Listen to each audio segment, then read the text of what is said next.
Puji Tuhan, sore hari ini tema firman Tuhan adalah berjaga-jagalah. Baik Bapak Ibu Saudara,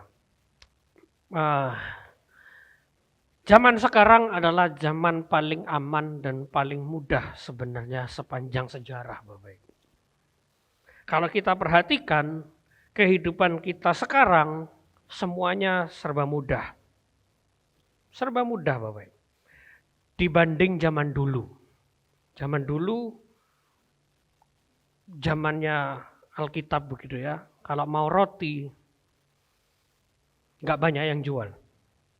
Sekarang lebih mudah. Mungkin kalau kita nggak bisa melakukan sesuatu misalnya, kita tinggal bayar orang, selesai Bapak Ibu. Kita nggak tahu, kita tanya Google, selesai jawabannya. Sebenarnya sekarang ini paling mudah. Ya, zaman yang paling mudah sekali. Ya. Nah, Bapak Ibu Saudara, di zaman yang mudah ini, ya, di zaman yang serba mudah ini, tapi di lain sisi, ya, di satu sisi yang lain, bahwa zaman ini begitu sulit terhadap moral kita, terhadap kerohanian kita, terhadap kekristenan kita. Jadi di satu sisi zamannya mudah, tapi buat kerohanian kita ini zaman yang semakin sulit Bapak Ibu. Tidak mungkin semakin gampang. Kenyataannya begini Bapak Ibu. Kulkas penuh. Tabungan ada. Kadang-kadang kita butuh belanja 2 barang aja, pulang bawa 2 kantong. Betul apa betul? Bahkan kalau perlu bawa 2 karung Bapak Ibu. Tapi Bapak Ibu, orang masih mikir, gimana masa depanku? Ragu-ragu dengan masa depan Bapak Ibu. Masih ragu bahwa di masa depan kita mungkin tidak bisa hidup. Mungkin uangnya tidak cukup. Itu kenyataan Bapak Ibu. Banyak orang merasa seperti ini Bapak Ibu. Saya pun pernah merasakan hal ini Bapak. Dulu punya anak 1, mikir Bapak. Cukup enggak ya? Punya anak 2, mikir lagi Bapak. Cukup enggak ya? Punya anak 3, udah enggak mikir lagi Bapak. Udah enggak mikir lagi, kenapa? Ya, bukan karena saya berhasil bekerja melakukan enggak, tapi karena saya yakin bahwa ribuan hari saya sudah lalui bersama Tuhan, ribuan hari ke depan saya juga akan lalui bersama Tuhan.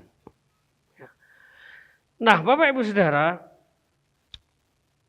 secara sederhana begini, kita bisa menyimpulkan bahwa manusia itu sangat gampang takut kekurangan, gampang khawatir, padahal belum tentu terjadi. Padahal belum tentu terjadi. Apa yang kita khawatirkan, apa yang kita takutkan belum tentu terjadi. Nah, kita mau belajar dari sebuah kisah. Di dalam Markus 8 ayat 14 sampai 21. Kisahnya seperti ini Bapak. Kemudian ternyata murid-murid Yesus lupa bawa roti. Hanya sebuah saja yang ada pada mereka dalam perahu. Mereka pergi 13 orang, tapi rotinya hanya ada 1. Dan peristiwa ini terjadi setelah Tuhan Yesus memberi makan 5.000 orang laki-laki dan 4.000 orang laki-laki. Banyak sekali yang Tuhan Yesus kasih makan. Kemudian ayat 15 berkata begini. Lalu Yesus memperingatkan mereka katanya, berjaga-jagalah, ini yang saya ambil sebagai tema. Dan awaslah terhadap ragi orang Farisi dan ragi Herodes. Kemudian ayatnya berbunyi demikian. Maka mereka berpikir-pikir dan seorang berkata kepada yang lain. Itu dikatakannya karena kita tidak mempunyai roti. Tadi mereka lupa bawa roti. Jadi teguran Tuhan Yesus mereka anggap, wah ini gara-gara kita salah ini. Harusnya kita bawa roti. Kayak peristiwa-peristiwa sebelumnya. Kita ada roti, Tuhan Yesus bikin mujizat, semua orang makan. 2 kali lagi. Kali ini kita lupa. Kemudian ayat 17. Dan ketika Yesus mengetahui apa yang mereka perbincangkan, dia berkata, kenapa kamu memperbincangkan soal tidak ada roti? Belum jugakah kamu paham dan mengerti, telah degilkah hatimu? Wah, Tuhan Yesus marah. Ya. Ini kelihatan sekali Tuhan Yesus marah. Ya. Kemudian ayat 18 mengatakan, kamu punya mata tapi kamu melihat. Tidakkah kamu melihat? Kamu punya telinga tapi kamu tidak mendengar. Tidakkah kamu ingat lagi pada waktu aku memecah-mecahkan 5 roti untuk 5.000 orang? Berapa bakul? Sisanya. Lalu murid-muridnya jawab 12. Ya. Kemudian Tuhan Yesus bilang lagi, pada waktu 7 roti, ada 4.000 orang. Berapa sisanya? 7 bakul. Ya. Kemudian Tuhan Yesus tutup dengan kata-kata seperti, lalu katanya kepada mereka, masihkah kamu belum ngerti? Cerita ini selesai, Bapak. Jadi dari 2 kali ya, Yesus baru ngasih makan 5.000 dan 4.000, mereka lupa bahwa roti. Dan di tengah-tengah kekhawatiran itu, Tuhan Yesus tidak ngomong begini, ya udah beli aja. Beli aja. Bisa beli, bisa. Ada yang jual, ada, walaupun tidak banyak. Ya. Beli aja. Atau cari, atau minta. Tuhan Yesus tidak pernah ngomong begitu. Tapi Tuhan Yesus bilang apa? Berjaga-jagalah. Wah, ini aneh Bapak Ibu. Berjaga-jagalah dan awaslah terhadap ragi orang Farisi dan ragi Herodes. Bapak Ibu Saudara, ini bukan tentang roti, tapi tentang cara berpikir. Masalah murid-murid bukan tentang kekurangan roti. Bukan itu yang Tuhan tegur. Tapi cara berpikir duniawi, Bapak Ibu. Duniawinya di mana? Murid-murid masih mikirin mujizat. Saya tidak anti dengan mujizat Bapak Ibu. Kita semua senang kalau mengalami mujizat. Pasti Bapak Ibu. Senang sakit tiba-tiba sembuh gitu. Wah senang Bapak. Tidak usah ke dokter, tidak usah ke rumah sakit. Biaya 0 rupiah. Tinggal didoain. Semua orang senang Bapak Ibu. Tapi yang pengen Tuhan kasih tahu ini cara berpikir duniawi. Murid-murid hanya berfokus tentang gimana, tentang makanan. Loh Tuhan bisa kok bikin dari 5 roti 2 ikan, kasih makan 5.000 orang. Bukan 5.000, 15.000. Kira-kira 15.000. Dari 5 roti aja. Dari 7 roti, Tuhan kasih makan kira-kira 12.000 orang. Oh itu mujizat Bapak. Pesannya di sini apa? Boleh kekurangan secara jasmani, tapi jangan merusak iman. Ini yang pengen Tuhan tegur Bapak Ibu. Kepada murid-murid waktu itu, boleh kamu kekurangan, tapi jangan merusak iman. Jangan sampai kita hidup di dalam kekurangan, lalu iman kita rusak Bapak Ibu. Nah, apa maksudnya? Ya. Tuhan Yesus katakan, ragi orang Farisi dan ragi Herodes, ini yang berbahaya Bapak. Ragi Farisi itu apa? Ini ragi Farisi. Agama tanpa iman. Ritual tanpa spiritual. Kelihatan saleh, tapi ateis. Munafik secara rohani. Orang-orang Farisi itu ya begini Bapak. Mereka beragama, tapi tidak punya iman. Mereka ritual sangat kuat Bapak. Sangat kuat. Beberapa waktu lalu saya sampaikan tempat pembasuhan tangan itu ribuan. Tempat membasuh diri dari kenajisan itu ribuan juga. Praktek agama mereka tidak kalah. Tidak ada luputnya Bapak. Tapi iman mereka kosong. Mereka punya ritual yang luar biasa, tapi secara spiritual mereka enggak. Bayangkan, murid-murid Tuhan Yesus makan Nggak cuci tangan, kira-kira ada di Surabaya, mereka tahu Bapak. Dan mereka datangi hanya untuk negur. Agamawi sekali. Tapi munafik. Tuhan Yesus seringkali tegur orang Farisi, kamu seperti kuburan. Di atas bagus, tapi di dalamnya seperti tengkorak. Kemudian ragi Herodes itu apa? Herodes itu hidup untuk kekuasaan. Hidup kompromi dengan dunia, bergantung sama dunia. Ini Herodes, Bapak.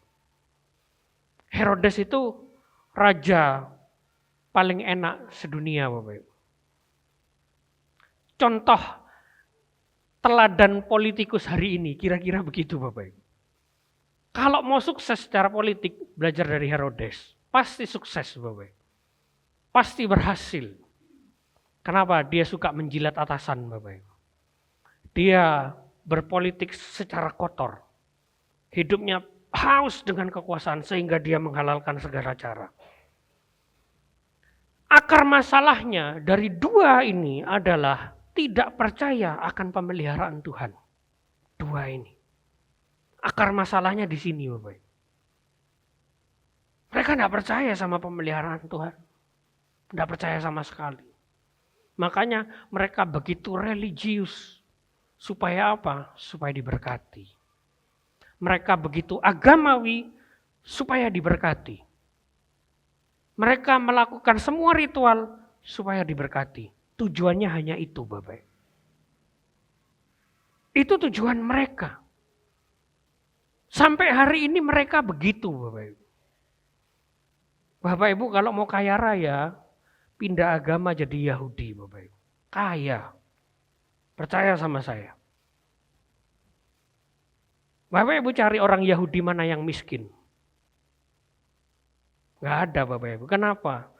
Isi khotbahnya tentang duit, tentang memelihara keuangan, gimana kita kaya raya. Itu isi khotbahnya para rabi. Dan saya sudah banyak lihat, Bapak Ibu. Mereka gak percaya pemeliharaan Tuhan. Herodes pun sama. Kenapa? Kalau sampai dia jatuh, habis dia. Kalau sampai karir politiknya habis, runtuh, mati dia, dikeroyok orang, Bapak Ibu. Kami ini pintar sekali, Bapak Ibu, Herodes. Nah, ragi itu bekerja perlahan, Bapak Ibu. Yang bikin kue pasti tahu. Contoh di dalam hidup ini adalah lewat iklan. Lewat iklan, lewat quote yang mengagungkan diri, lewat motivasi-motivasi yang melupakan Tuhan. Bikin orang lupa Tuhan. Ini ragi, Bapak Ibu.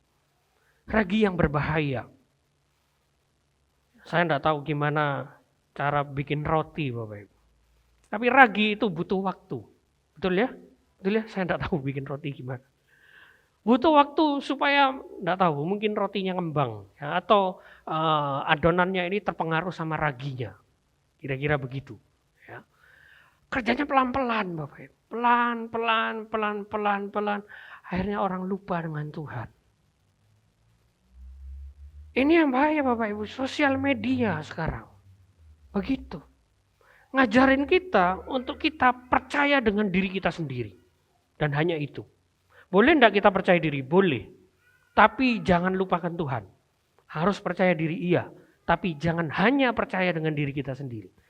Ini yang gereja setan lakukan, Bapak Ibu.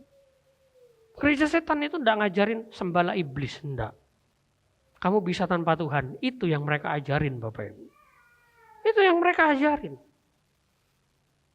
Akhirnya kita kepengaruh sama iklan, sama quote, sama sosial media, sama video. Akhirnya mulai berpikir, apakah Tuhan Yesus benar-benar memeliharaku? Dan ini banyak terjadi, Bapak Ibu. Di kehidupan orang Kristen.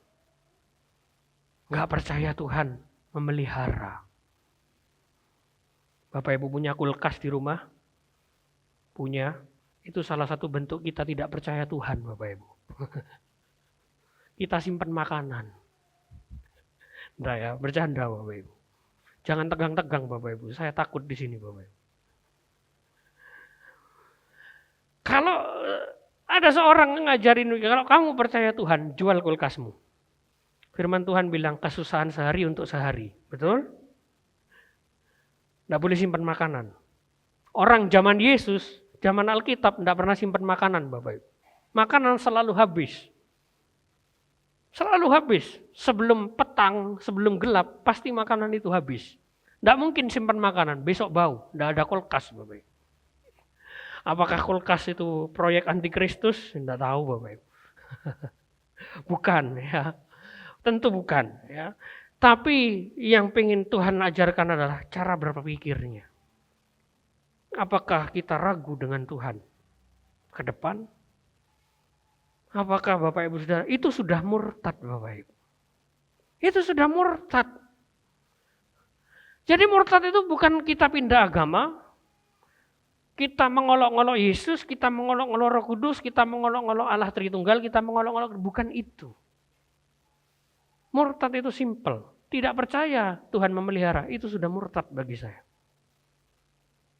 Firman Tuhan katakan orang yang hatinya jahat, itu sudah murtad Bapak Ibu. Kita tidak percaya Tuhan memelihara, itu sudah murtad Bapak Ibu. Menganggap Tuhan itu mati. Nah Bapak Ibu Saudara, ada yang menarik dari pernyataan Tuhan Yesus. Di ayat yang ke-19, Tuhan bilang begini. Pada waktu aku memecah-mecahkan 5 roti untuk 5.000 orang, berapa bakul penuh potongan-potongan roti kamu kumpulnya? Jawab mereka, 12. Ini pertanyaan yang sangat tajam Bapak. Ini bukan pertanyaan cuma sekedar mengingatkan mereka bahwa aku dulu bisa bikin mujizat. Bukan itu. Tapi pertanyaan ini adalah untuk memberitahu murid-murid bahwa Tuhan bisa menolong dengan cara apa saja. Dengan cara apa saja. Kau harus percaya dengan pemeliharaanku. Itu inti pertanyaannya Bapak Ibu. Dan pertanyaan itu juga buat kita hari ini. Apakah kita percaya bahwa Tuhan memelihara kita di hari-hari mendatang? Lihat ekonomi hari ini, tidak karu-karuan Bapak Ibu. Orang rela kerja apa saja, walaupun tidak halal, walaupun tidak kudus, supaya hanya bisa makan Bapak Ibu. Itu kenyataan dunia bisnis. Orang rela menghabisi nyawa orang lain, supaya dia dapat duit. Supaya masa depannya terjamin Bapak Ibu. Bapak Ibu Saudara, jangan sampai kita berpikir seperti ini loh. Apakah benar ya Tuhan memeliharaku seterusnya? Saya mau katakan tepungmu tidak akan habis. Amin Bapak Ibu. Jangan amin Bapak Ibu. Kalau amin Bapak Ibu harus jadi janda. Janda di Sarfat itu tepungnya tidak habis-habis Bapak Ibu. Yang seperti ini banyak Bapak Ibu. Pendeta yang seperti ini banyak. Mereka bilang tepungmu tidak akan habis selama 1 tahun ini. Lalu yang di bawah bilang amin, amin, jadi janda semua Bapak Ibu. Loh ini Alkitabiah Bapak Ibu. Kenapa Alkitabiah? Ini faktanya Bapak Ibu. 5 roti untuk 5.000 orang, sisa 12. 7 roti, sisa 4.000. 7 roti untuk 4.000 orang, sisa 7. Bapak Ibu, bakul, kata bakul, antara 12 dan 7. Sekarang saya tanya, banyak 12 apa 7? Banyak 12, pasti. Tapi firman Tuhan bilang, enggak, lebih banyak 7. Kenapa? Teks aslinya Bapak Ibu, kata bakul, itu beda. Yang 12 sama 7 pakai kata yang berbeda. Yang 12 itu bakul kecil untuk orang Yahudi. Bakul kecil hanya untuk 1 orang. Jadi tidak banyak sisanya. Tidak banyak. 7 bakul itu bukan untuk orang Yahudi. Itu keranjang Bapak Ibu. Jadi lebih banyak 7. Dan mujizat ini benar terjadinya. Yang 5 roti dan 2 ikan untuk 5.000 orang Yahudi. Tapi waktu Tuhan Yesus bikin mujizat 7 roti untuk 4.000 orang, itu bukan untuk orang Yahudi. Jadi lebih banyak 7 Bapak Ibu. Pesannya apa? Pesannya jelas Bapak Ibu. Saya lihat sesuatu yang cukup jelas dari sini. Apa pesannya? Orang-orang non-Yahudi seperti kita. Ada yang Yahudi di sini Bapak Ibu? Bahaya ini ya. Orang-orang yang bukan Yahudi seperti kita lebih suka dikasih roti. Lebih suka tentang berkat Bapak Ibu. Makanya pendeta yang khotbah tentang berkat, pengikutnya banyak. Sangat banyak. Dan gerejanya selalu bertumbuh. Itu pesan dari sini Bapak Ibu. Orang Yahudi, mereka cukup 1 hari untuk 1 orang. Selesai Bapak Ibu. Tuhan Yesus mau kasih pesan itu Bapak Ibu. Wah kita lebih suka lebih suka tentang berkat, tentang wah Tuhan itu murah hati sekali, Tuhan itu baik sekali. Come on Bapak Ibu. Gereja bukan itu. Ini bukan berita baiknya Bapak Ibu. Bukan, ini bukan berita baik. Walaupun kita tidak pernah menolak Bapak Ibu.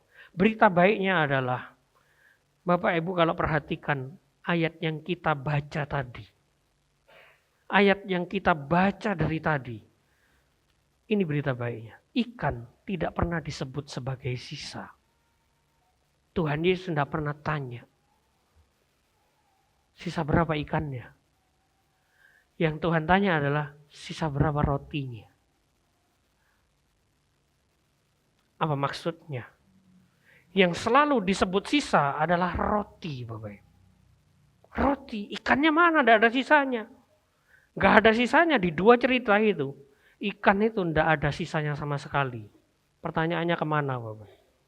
Ya pasti dimakan. Iya, tahu Bapak Ibu. Pasti habis ya. Pasti habis. Orang kalau suruh pilih makan roti sama ikan, pilih ikan Bapak Ibu. Ya kalau sekarang, jangan bayangkan roti sekarang Bapak Ibu. Roti sekarang enak-enak. Ada kejunya, ada stroberinya, manis. Roti zaman dulu, tidak pakai rasa-rasa Bapak Ibu. Mungkin tidak ada raginya, mungkin. Mungkin ada raginya, tapi tidak ada rasa-rasa Bapak. Orang lebih pilih ikan. Gizinya lebih banyak, isinya lebih padat gitu ya, lebih menyehatkan. Dan lebih sehat buat tubuh. Kemana ikan ini? Kemana ikan ini? Nah, jadi Bapak Ibu Saudara, ikan tidak pernah ada. Kenapa ikan tidak pernah ada? Ikan itu dijala Bapak Ibu. Ikan itu kita. Kita dijala oleh Kristus. Kita tidak pernah tersisa. Tidak pernah tersisa. Tidak pernah ada sisanya Bapak Ibu. Artinya kita tidak akan ditinggalkan di dunia ini. Tidak akan. Berita baiknya adalah keselamatan itu pasti di dalam Yesus. Ada amin Bapak Ibu Saudara. Yakin sudah diselamatkan. Orang yang cari roti, mereka akan tersisa di dunia ini. Tapi orang yang dijala oleh Kristus, keselamatannya itu dijamin. Bapak Ibu Saudara, gereja mula-mula, gereja pertama kali yang ada di Yerusalem sana, tidak punya simbol salib seperti ini Bapak Ibu. Tidak ada. Sebenarnya ya, faktanya Bapak Ibu, faktanya simbol gereja itu ikan, bukan salib. Namanya iktus. Itu gereja Bapak Ibu. Kenapa? Karena menurut budaya orang Timur Tengah, salib itu kutuk Bapak Ibu. Tidak mau dipajang di gereja. Untuk orang Yahudi begitu Bapak Ibu. Tidak mau mereka ada salib. Kenapa? Itu kutuk Bapak Ibu. Tidak boleh dipajang di gereja. Jadi mereka pakai ikan sebagai simbol gereja. Di Israel, gereja banyak pakai simbol ikan. Kecuali hari-hari ini, gereja Katolik sudah ganti salib. Gereja Yunani masih pakai ikan. Tapi gereja Katolik, gereja Rusia, simbolnya masih salib. Tapi gereja yang asli, simbolnya ikan. Bapak Ibu. Jadi gimana? Kita mau ganti simbol gereja kita? Mau ikan paus, ikan hiu, ikan lele? Jangan Bapak Ibu. Nah, jadi ini punya pesan secara rohani yang memberikan gambaran yang indah. Ya. Memberikan gambaran yang utuh sebenarnya Bapak Ibu. Keselamatan kita pasti di dalam Yesus, itu pasti. Tapi yang namanya roti itu lambang pemeliharaan Tuhan. Artinya Bapak Ibu Saudara, pasti akan dipelihara Tuhan. Tidak mungkin tidak.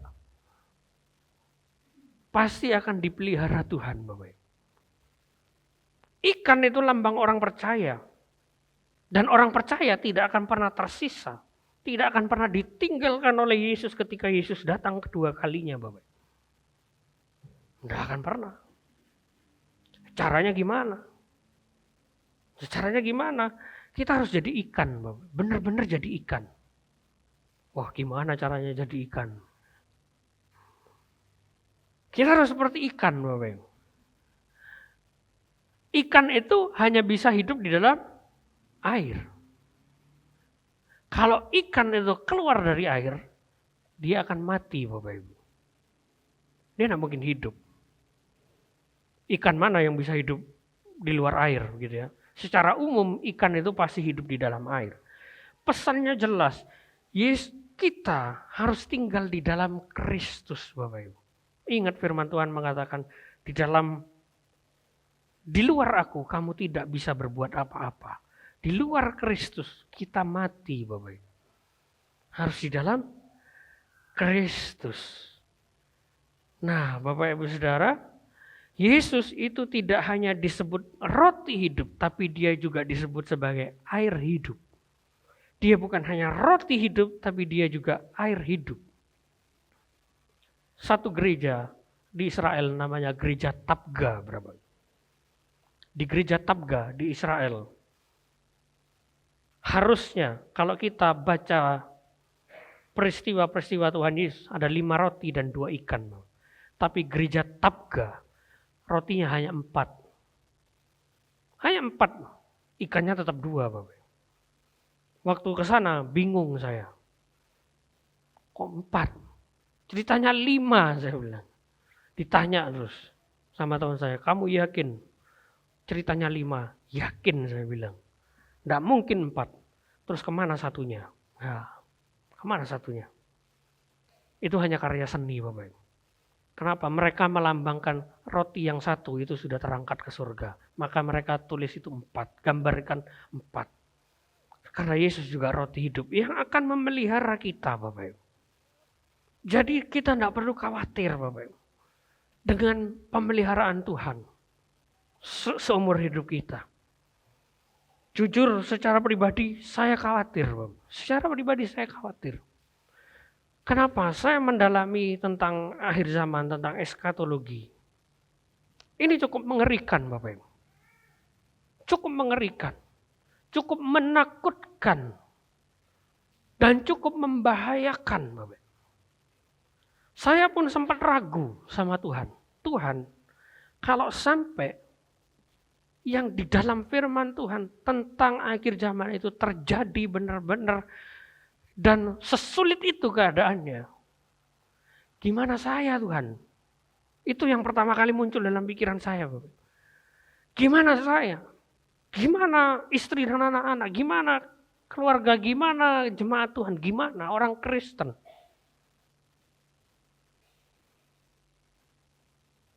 Itu ada dalam pikiran saya Bapak Ibu. Dan saya cukup yakin ketika saat itu akan banyak orang meninggalkan Yesus. Demi roti. Demi bisa makan Bapak Ibu. Dan ini cukup menakutkan Bapak Ibu. Kalau kita belajar benar-benar, wow. Apalagi kita masuk masa penderitaan, masa pemerintahan antikristus, itu tidak mudah Bapak Ibu.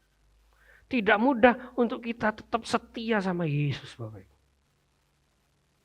Ayatnya jelas. Orang yang pakai tanda binatang itu tidak bisa jual beli, Bapak Ibu. Nah, sekarang pertanyaannya, kalau Bapak Ibu Saudara tidak bisa jual beli, apa yang mau Bapak Ibu lakukan? Mau tanam sendiri, mau berkebun sendiri, banyak yang komen begitu sama saya. Ya sudah, kita berkebun sendiri. Iya coba. Kalau tumbuh, begitu ya. Kalau tumbuh. Belum diserang hama, gagal, nyerah Bapak Ibu. Banyak orang berkata begitu. Dan cukup mengerikan Bapak Ibu, apa yang saya pelajari, apa yang saya dalami, Tuhan gimana ini? Kalau sampai benar-benar terjadi, kita akan habis benar-benar Tuhan. Tapi Tuhan tegur saya kasih satu ayat saja Bapak Ibu. Cukup kasih karuniaku buat kamu. Sebab justru di dalam kelemahanlah kuasaku jadi sempurna. Di situ saya mulai tenang Bapak Ibu. Tapi masih mikir Bapak Ibu. Masih mikir. Gimana ini? Bahkan banyak orang tanya, teman-teman saya juga nanya. Kita harus usaha apa? Supaya survive, dia bilang. Kamu cerita soal akhir zaman, oke, aku percaya. Terus apa yang mau kita buat? Mereka tanya begitu Bapak Ibu. Harus apa? Ya enggak tahu saya bilang. Kamu pikir sendiri begitu. Loh, kamu sudah kasih tahu, kamu harus bantu pikir. Saya bilang Bapak Ibu, usaha emas gitu ya. Kenapa emas? Karena emas itu mata uang surga Bapak Ibu. Dari zaman perjanjian lama sampai perjanjian baru, emas selalu disebut. Itu mata uang surga. Saya bilang begitu. Terus nanya lagi, besok emas naik apa turun? Enggak tahu saya bilang. Gila ya, saya bilang. Masa nanya emas naik apa turun besok? Nanya saya Bapak Ibu. Lah kalau salah, kacau gitu kan. Cari usaha. Kita berusaha sebisa mungkin, apapun. Cari aja. Dunia ini tidak kekurangan informasi Bapak Ibu. Kenapa saya yakin emas? Karena firman Tuhan berkata begitu Bapak. Emas itu mata uang surga yang tidak pernah habis Bapak. Dimakan zaman dia tetap ada. Ya saya tidak ngajarin Bapak Ibu untuk investasi emas. Kita pikir sendiri masing-masing gimana baiknya kita. Ya. Ini pun saya sarankan, bukan saran, oh kamu harus begitu. Enggak Bapak. Terserah begitu ya. Terserah. Mau usaha apa? Makanan, itu paling enak Bapak Ibu. Kenapa? Akhir zaman orang makan minum. Ayat firman Tuhan bilang begitu. Selain emas apa? Usaha makan minum. Paling enak. Kenapa? Di akhir zaman orang makan dan minum. Bisnis apa lagi? I.O. saya bilang. I.O. wedding saya bilang. Percaya sama saya. Laris. Kenapa? Orang kawin dan dikawinkan Bapak Ibu. Oh butuh I.O. Iya toh? Pasti Bapak Ibu. Itu pikiran duniawi saya Bapak Ibu. Terserah. Ya terserah. Ini bukan sesuatu yang wajib kita lakukan. Enggak Bapak Ibu. Enggak. Cukup percaya sama Tuhan bahwa Tuhan akan pelihara. Saya yakin kita akan temukan jalan keluar bersama Tuhan. Saya yakin itu Bapak Ibu. Saya yakin 100% bahwa Tuhan pasti akan memelihara. Dan ayatnya yang firman Tuhan katakan begini. Kemudian ternyata murid-murid ayat yang ke-14 ayat pertama kali kita baca tadi.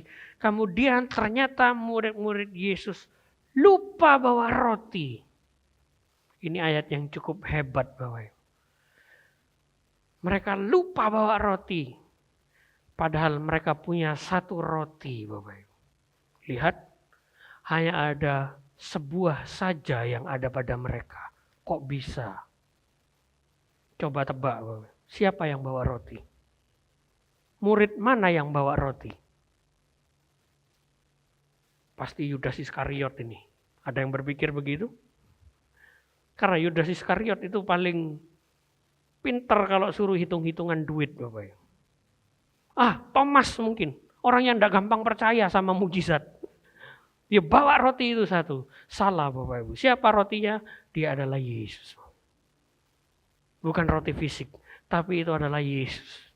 Roti hidup yang akan memelihara. Yang akan memelihara kita. Ayat terakhir, Yohanes 6 ayat 35, akulah roti hidup, barang siapa datang kepadaku, ia tidak akan lapar lagi. Dan barang siapa percaya kepadaku, ia tidak akan haus lagi. Bapak Ibu Saudara, ke depan tidak mudah. Semakin lama keadaan akan semakin susah. Akan semakin sulit. Firman Tuhan sudah kasih tahu kita. Orang-orang non-Yahudi akan lebih suka roti, Bapak Ibu. Sampai orang Yahudi mereka tahu sehari cukup sehari. Doa Bapa kami sangat alkitabiah sekali, sangat benar sekali, sangat masuk sekali dengan konteks orang Yahudi. Sehari cukup sehari, Bapak. Tapi Bapak Ibu Saudara, kita lebih suka dikasih makan. Khawatir besok tidak bisa makan apa. Tapi ayat ini begitu jelas, aku roti hidup. Barang siapa datang kepadaku, kamu tidak akan lapar lagi. Tidak akan haus lagi. Kapan ini terjadi? Ketika dia datang kedua kalinya, Bapak. Ketika dia datang kedua kalinya, kita tidak akan lapar lagi. Tidak akan haus lagi. Lihat faktanya, waktu orang kaya dan Lazarus, Tuhan Yesus beri perumpamaan. Orang kaya itu masuk dalam neraka, tapi Lazarus ada di pangkuan Abraham. Apa yang orang kaya itu minta? Supaya Lazarus mencucukkan jarinya di air karena dia haus, Bapak Ibu. Bayangin, itu neraka, Bapak Ibu. Neraka kekal yang tidak bisa diubah lagi nasibnya, Bapak Ibu. Hari ini mungkin kita hidup seperti di neraka, Bapak Ibu. Tidak tahu besok gimana nasibnya. Seandainya usaha kita tiba-tiba kebakaran aja. Amit-amit Bapak Ibu ya. Kebakaran aja, bingung kita. Mau makan apa besok? Usaha kita tiba-tiba tutup Bapak Ibu. Harus ditutup. Kita bingung. Gimana? Itu reaksi yang manusiawi Bapak Ibu. Reaksi yang wajar. Kita semua pasti akan panik, bingung. Gimana caranya cari jalan keluar supaya usaha kita jalan lagi. Pasti panik Bapak. Manusiawi sekali. Tapi minta maaf, itu enggak rohani sama sekali. Tuhan Yesus katakan, cukup kasih karuniaku buat kamu. Cukup, sebab di dalam kelemahan kuasa Tuhan jadi sempurna. Percaya sama Tuhan Bapak. Percaya pemeliharaan Tuhan. Jangan takut. Ke depan mau seperti apa. Mau ekonomi hancur tidak karu-karuan Bapak Ibu. Dan faktanya sedang mengarah ke sana. Kita tidak perlu takut. Karena kita sudah pernah menikmati ribuan hari bersama Tuhan. Dan saya percaya betul-betul ribuan hari ke depan kita akan lalui bersama Tuhan Bapak Ibu. Amin.